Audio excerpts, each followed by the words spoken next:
Aliens Explored is a podcast exploring famous and obscure cases of UFO sightings, alien abductions and other strange events from both a believing and a sceptical perspective whilst keeping an open mind. I'm Stu Jackson, a professional actor and amateur ufologist with a particular interest in the crop circle phenomenon. I'll be debating that otherworldly visitations are real. The truth is out there. And I'm Neil Kelly. I'm a professional actor as well and used to work for the military as an intelligence analyst. I'll be arguing from a more doubtful point of view. I mean, it's all a bit far-fetched, isn't it? The Thule Society sponsored the founding of the Nazi Party, and many of its members went on to become prominent Nazis, including Deputy Führer Rudolf Hess. But the group allegedly had a very strange set of beliefs. Many claim that the Thule Society believed alien beings were living in underground caverns right here on Earth. Join us on Aliens Explored as we try to unearth the truth about the Thule Society. Hello listeners, welcome back to Aliens Explored, your weekly look at the mysterious skies and other related phenomena. I'm one of your hosts, Neil Kelly. And I'm your other host, Stu Jackson. Hello, Neil. It's been a little while. How are you keeping? Well, it hasn't for our listeners, but yeah, I've been keeping very well. Yeah, it's been about a week. It's been a week, yeah, like it usually is. What are you talking about? Yeah, well, I mean, actually, now I saw you last on Monday anyway. Well, I say saw, but over through a screen. But that's we haven't seen each other in any other way for over a year now, have we? No, not in person. Well over a year, coming up on 2 years. I think when was it? Was it February or January, February when we last met in person? When we started doing the 20-side game? Oh, last year. Round a table. Was it the beginning of last year? I'm wondering now. Yeah, so about a year and a half then. Yeah. Year and a half, wow. And who knows how much longer it's likely to be. A lot longer, given the recent announcement by the UK regime. Let's call it the regime. Pillock minister. For those of our non-British listeners who aren't up to date, our Prime Minister has announced that the 19th of July will be Freedom Day, when all restrictions will simply be eased. I mean, our American listeners who live in Republican-governed states will be very familiar with having a leader who just says, no, we don't believe in this anymore, we're just going to do away with masks and all this other kind of stuff. Scientific advisors have said, no, don't do it, it'll kill people, but freedom! Yeah, freedom and personal liberties. We've been here a few times before, haven't we, with every single lockdown. The government has been resistant, the medical and scientific advisors have been saying, you really need to do this, and the government resists, and then eventually does do it, but usually a week or two too late with the cost, and then they'll open up again too early. So this is nothing new for us. No. Well, I've been getting into a few arguments on Facebook. I mean, for Neil, that won't be a surprise at all. I do this a lot. But yeah, I've had people sort of spat at me, but it's my right to choose. It's about my personal freedom. So I, as a medically vulnerable person then, even though I've had both jabs now, if I were to actually get COVID, which there's still a chance of, in spite of being fully vaccinated, there's still a chance I could get it. If I were to get it, it would be pretty bloody serious. I mean, it's to the point of life-threatening. It would be pretty bad. So they're saying basically my right to not wear a mask trumps your right to stay alive. Well, so if it's about personal rights, does that mean then that it is my right, if it's their right to put my life at risk, is it my right to put their life at risk with the baseball bat if they come near me without a mask? That will be an interesting legal test. I suspect the answer would be no. Followed by a lengthy prison sentence. It's one of those nice thought experiments that I enjoy thinking about. It keeps me warm at night. And of course, beating non-mask wearers with a baseball. What I fully expect to see on Freedom Day is our Prime Minister and all his ministers and all his government crowding into the House of Commons, which they haven't done for a long time, not wearing masks, and they're the whole day. So let's see.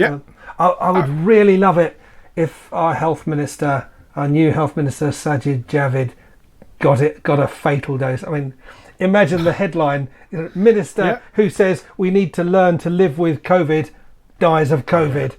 Yeah, but it won't be their fault. It won't be their responsibility. I mean, the whole taking responsibility and taking credit for things with our government is incredible. I hate football with a passion, and England games in particular, mainly because domestic violence rates go up very dramatically during and shortly after any England game. It's a horrible statistic. But our England team are doing quite well at the football at the moment. But already our Prime Minister is taking credit for that. As we knew he would. We knew he would. Anyway... and if Britain wins wins Euro 2020, it will be a vindication of Brexit. Apparently. Yeah, we couldn't have done this without Brexit, because and people will swallow it. And yet, I believe of the 11 players on the pitch, 9 of them are immigrants, or descended from recent immigrants. Yeah. So, okay. Anyway, speaking of ruthless dictators who tell a lot of lies, shall we get on? We haven't even mentioned today's topic. There was one thing I thought of. Remember when we did our live stream, we asked our listeners to come up with a name for our little grey. Yes. And then we've had one that I know of, one suggestion. We've had quite a few. Sorry, I've not been keeping you up to date on this. I've got a list of names, which, do you know what? I'm not going to give them out over air. Okay. I'll give you the list off air. But yeah, I've been collating them. We get quite a growing list of names. I mean, and there are some absolute beauties in there. Absolute beauties. So it would be the usual arbitrary, games against Cards Against Humanity rules. It's just the one we like best. Well, that is the official rule. Yes, the one that we, between the two of us, we like the best. Okay. So we'll have to see. But just to remind our listeners, just in case you're not aware, yes, on our artwork, in between the amazing portraits of myself and Neil, as done by Monstrous Art, you have a grey alien. If you can come up with a good name for this grey alien, send it to us at aliensexplored@gmail.com before the end of the 25th of July, and the person or the name that we pick out, that person wins a t-shirt. Yay! So there we go. That's the 25th of July 2021, just in case you're listening to this in the way distant future. Or in another dimension. Who knows? But that's a good call to mention the competition, Neil. It's a good reminder. But that's not what we're here for today, is it? Today we're here to talk about the Thule Society. Thule, or as I keep calling it, the Thule Society. And English would Thule. Germans would pronounce it Thule. It looks like Thule. Now, actually, I'm going to. We know this was a German society, so I think probably the German pronunciation is correct. But I discovered in my research it actually comes from a Greek word. Yes. Or a Greek name, which would actually make it the Thule Society. Because the Greeks pronounce their THs as Ds. Or it's actually like, well, it's sort of halfway between the two. Well, the delta is pronounced as a kind of hard the. Delta. Yeah, delta. And when they want to say a hard D, That's spelt NT. Yes, it's a bit weird. So, but let's stick with Thule. we'll stick with Thule. Yeah, the Thule Society. So this was a secret society. So that's always fascinating. That always invites a lot of speculation. That was formed towards the end of the First World War by a war veteran.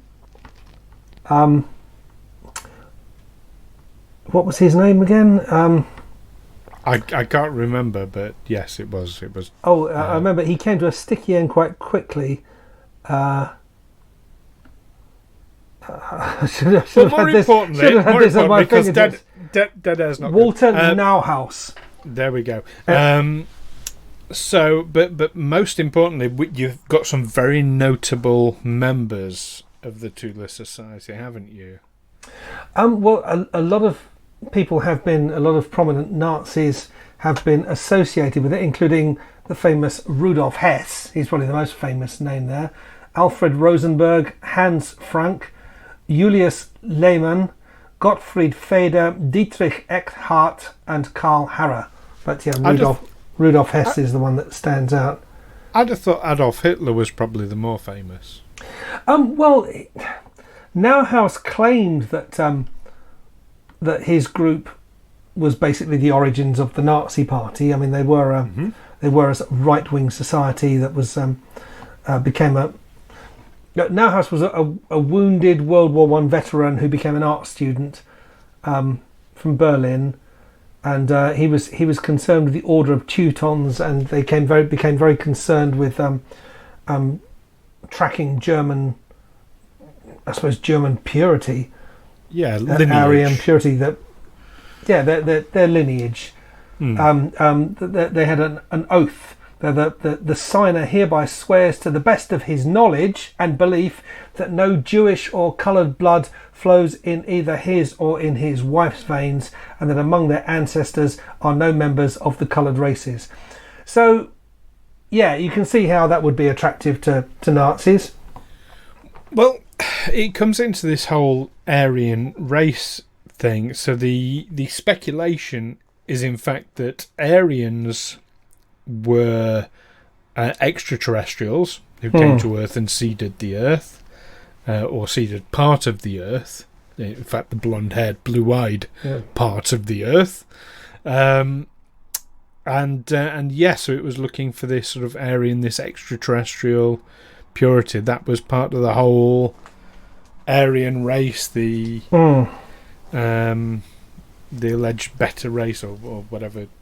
But that wasn't just in Britain. I know in the 19th century there were certain people who they were concerned that British people were no longer too comfortable with colonialism, and although slavery had been abolished by that time, and similarly very concerned about the rise of Germany, which overtook Britain as an industrial power in the 1870s during a great recession in Britain, that they developed this creed which basically said the white English speaking peoples of the world are descended from one of the lost tribes of Israel, and therefore have the right to enslave and exploit anyone else that they see fit. It was justification for the empire, but also they saw Germany as the Antichrist, because they were and this creed still exists. It's more prominent in America, where it's embodied in their ideas of manifest destiny. But yeah, you still come across it, and they still see the Germans as the bad guys, as the Antichrist. I think it's human nature, though, to see yourself or your, it's tribalism, which back when we were a series of small tribes dotted around the land, genetically, it served us, but it's a leftover from that. I think that is very much human nature. Yeah. But I feel we're going off. I'm trying to keep it to the UFOs. That's why I mentioned the extraterrestrials, Neil. Sure. Because I don't want us to divert too far away. We're already halfway through this week. Well, I mean, in popular fiction, certainly the Nazis are given all sorts of there's a mystery that's still about the Nazis that's still attractive. You see it in Indiana Jones movies, the Nazis seeking occult powers. They've appeared before that, haven't they? I believe that in Captain America comics, the Red Skull was the head of the Thule Society, and there was an organisation called, is it the Hydra? Who I believe to be SS. Just to clarify, going back a little bit there, when you say that they're very attractive, I assume you mean from an entertainment perspective. Well, you said that Nazis were attractive. There's also a fascination, especially amongst far right circles. This idea of the Nazi, the SS officer, as the very sophisticated. I'm trying to clarify now. Are you saying that you like the idea of Nazis? No, what I'm saying is that popular fiction likes the idea of Nazis, but it's not the Nazi who's just the small-minded, small-town bigot who hates black people and Jews. It's this guy who's had an international education. He has a sophisticated outlook. He holds his cigarette between his between the next two sets of fingers as he smokes and says, we are very alike, you and I, when he's interrogating some hapless prisoner. The Bond villain. Yeah, the Bond villain type. Yeah, and of course the reason why the Nazis are associated with UFOs is because, for one thing, they developed technologies during the Second World War. Even though they were having the crap bombed out of them, they were still able to come up with ballistic missiles, drones and jet aircraft in a war that had started with biplanes and cavalry charges. So there's a mystery about that. Perhaps Allied bombing wasn't quite as effective as they like to believe it was. In those days, bombing technology rarely allowed people to hit anything smaller than a city, especially at night. So all you had to do is move your development plants out of the cities. And also there was the sighting of these strange lights in the sky, seen by Axis pilots as well as Allied pilots of what came to be called the Foo Fighters. And many Allied pilots believed that these were some kind of German technology, even though they weren't very good at shooting down Allied planes, because they never did. Well, there's certainly a lot of theories and a lot of concepts out there about German UFO, and certainly we've covered some of that in previous episodes. No doubt we'll be coming back to that again.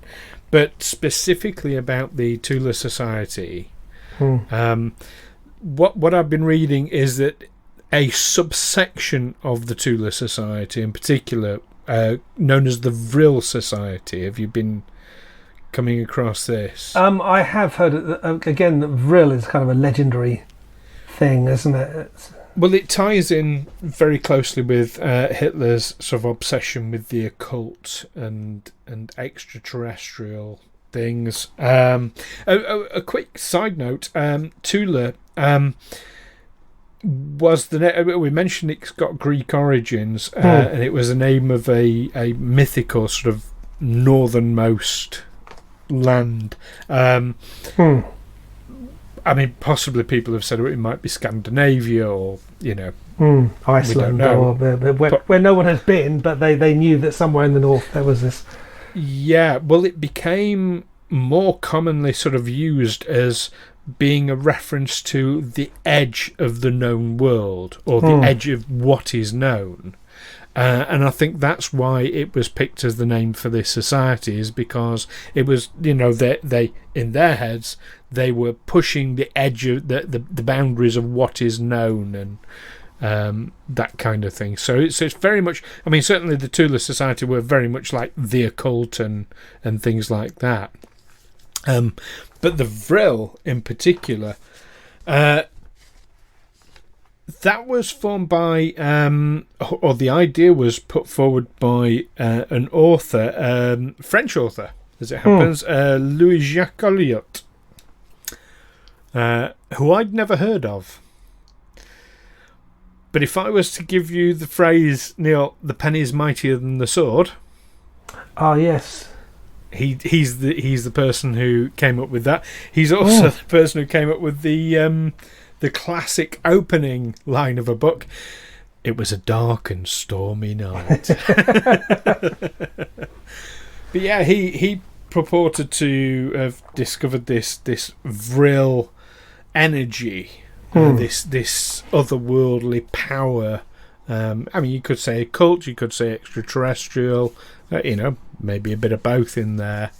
And that, this Thule Society were then desperate to try and get it to power their aircraft and weapons, and the women of the Thule Society were encouraged, I know, to grow their hair very long, because hairs, it was thought, might be an antenna to the brain. So they did. They had hair pretty much down to the floor, some of them. Really, some interesting pictures there. So are we talking antimatter or anti-gravity technology? More like, as I understand it, more like an energy form that is manipulated to produce those other things. Right. In the way that you might use magnetism as an energy to create a magnetic lift. So anti-gravity, you could say. Right, so from the energy that is all around us, isn't that what atomic power is, though? You're going to split atoms and... Well, that is a form of energy as well.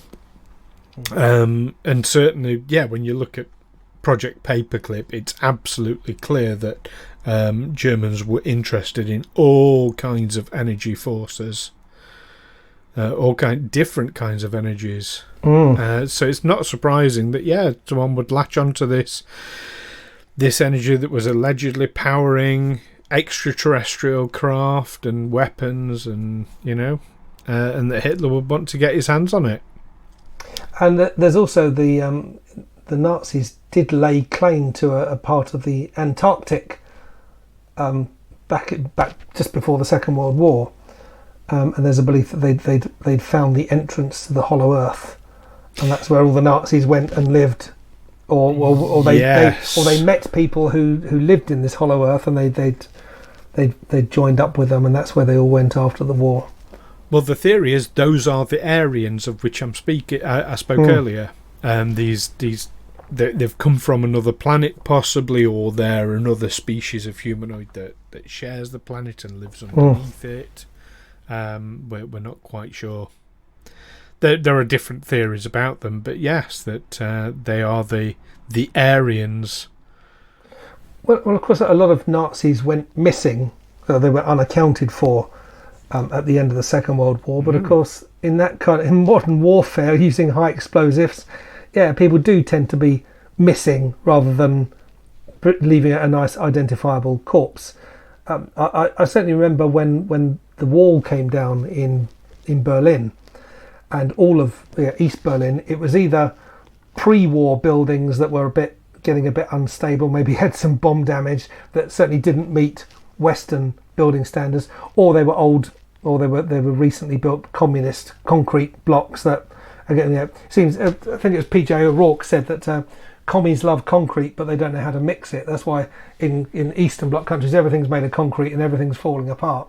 So basically, East Berlin was demolished. I went there shortly after the wall came down, and it had been levelled, and it was just a massive building site with loads and loads of cranes.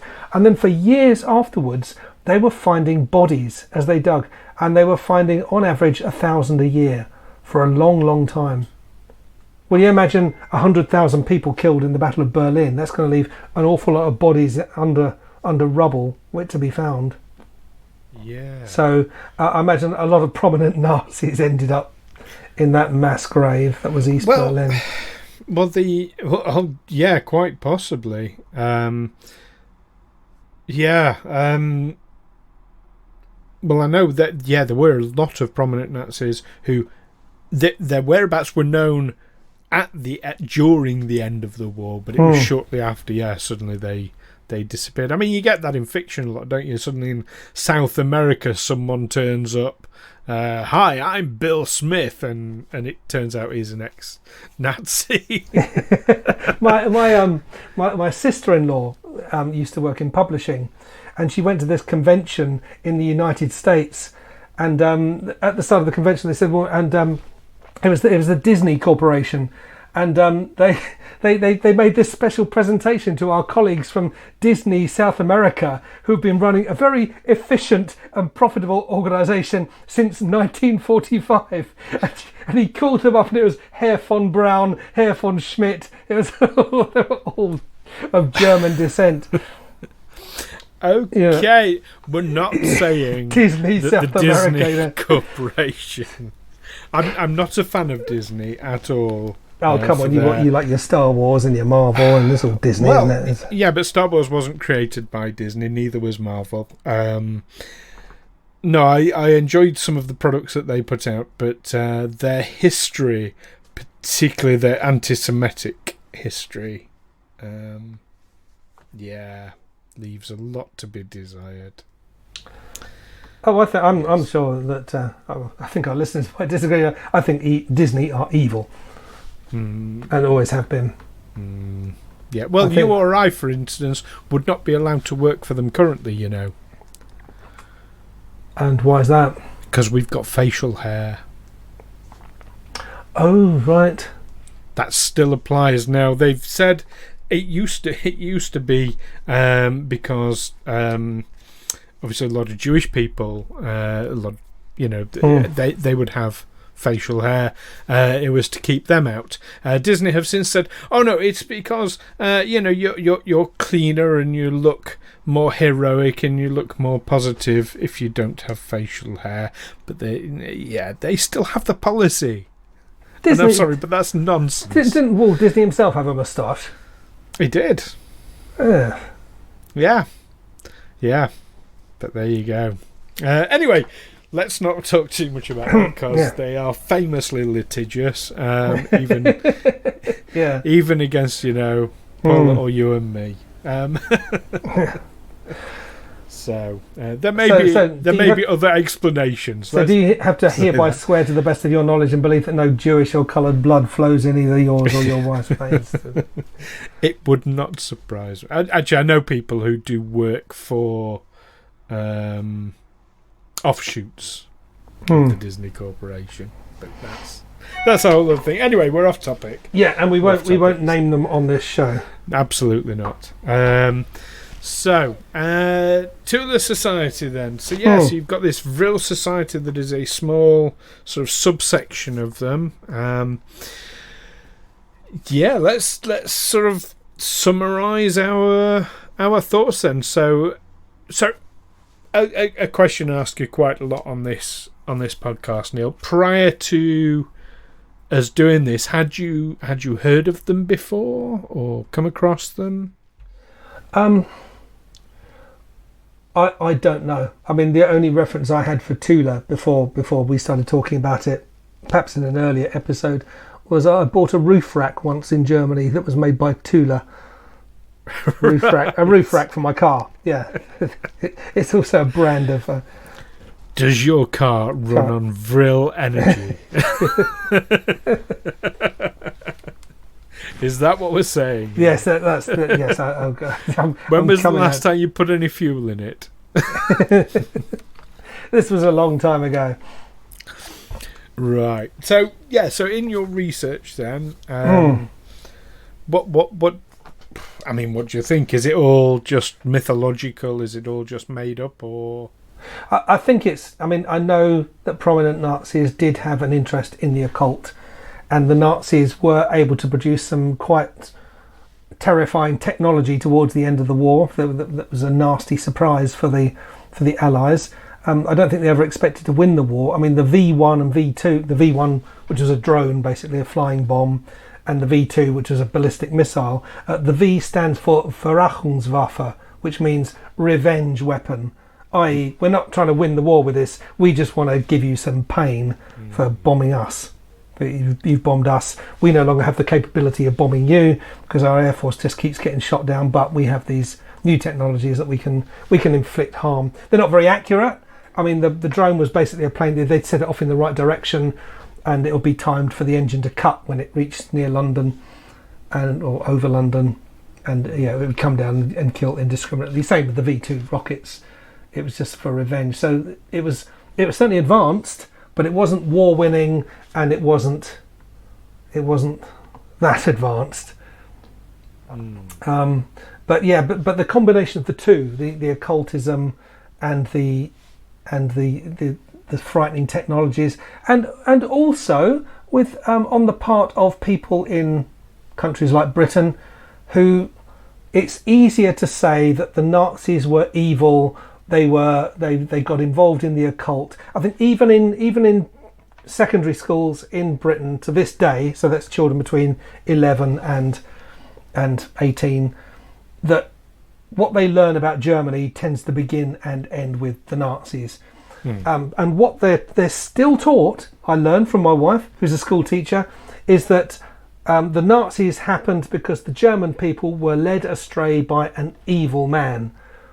It's so much easier to sweep it under the carpet by just saying, "Oh yeah, they were evil. That's why it happened." It's so much easier than saying, "Well, it was a consequence of colonialism, which led to a devastating war, which led to great poverty, and then you had the Great Depression, which put the Nazis in power, and then you had British firms, Western firms were happy to collude in the Nazi build-up of armaments in the 1930s, and the governments were allowing that because they were more concerned about Stalin and the Bolsheviks in the Soviet Union." And they like the idea of a strongly rearmed, albeit illegally rearmed, Germany between us. Without going into all of that, it's easier to just say, "Oh yeah, they got involved in the occult and they were evil," and it produces also it gives us fascinating or entertaining stories like Indiana Jones or Captain America and the Red Skull and Hydra and that sort of thing. But I think really there was an interest in the occult, but I don't think.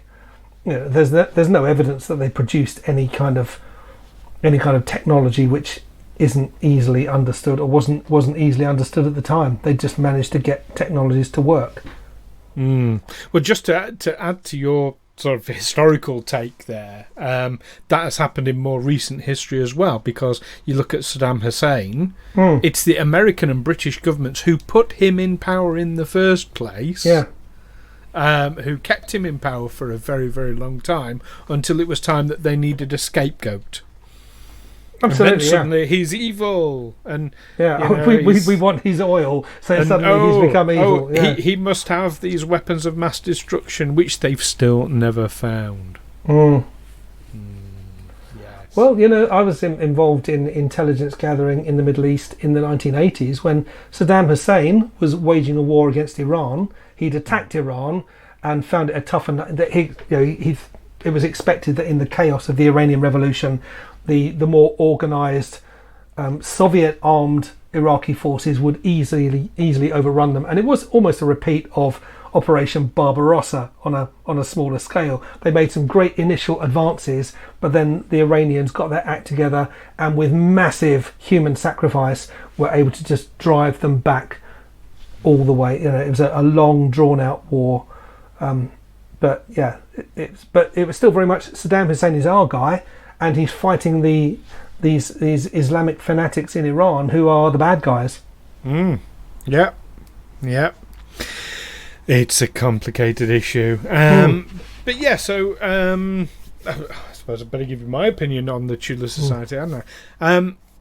I'm absolutely convinced that certainly the Thule Society existed. There's much argument about that. I'm convinced that the Vril Society existed.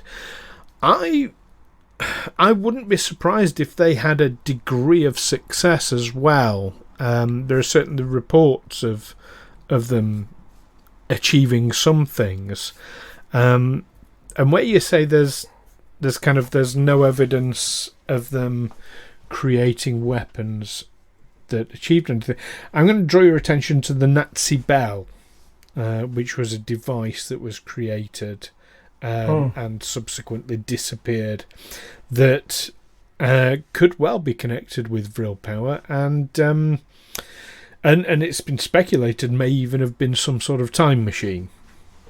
But they just can't find it. Yep, exactly. So that might explain a few things, but who knows? I mean, yeah, probably for me, it's kind of it's this whole Nazis and aliens thing.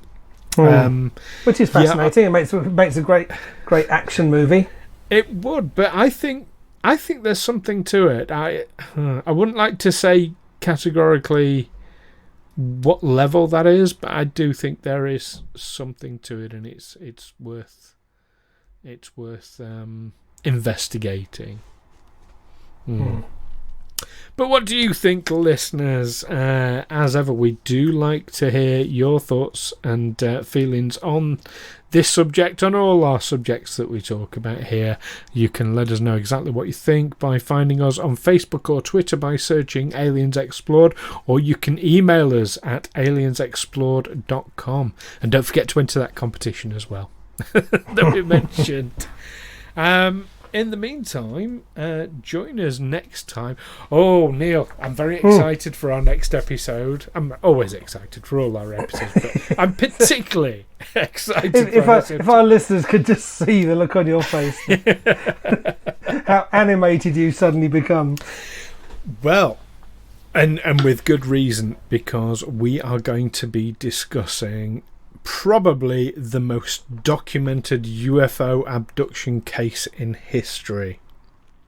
We're going to be talking about Travis Walton. Exciting. And Travis Walton, if you're listening, please do feel free to join in. Oh yes, we'd love to hear from you. We'd love to interview you. Yeah, absolutely. Do share your thoughts.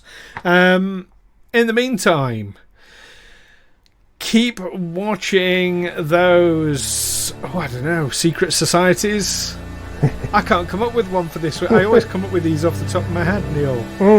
But keep an eye out for Nazis anyway. That's all good advice. Keep watching out for Nazis and the sky. Watch out for the skies. That doesn't make sense. Keep watching that history. and catch you next week. We will catch you next. Take care. Bye. Aliens Explored is a Fecal Films production in association with Juicy Falls. Music by Darren Mafucci and editing by Stu Jackson. Find us on Twitter or Facebook by searching Aliens Explored, or visit us on aliensexplored.com.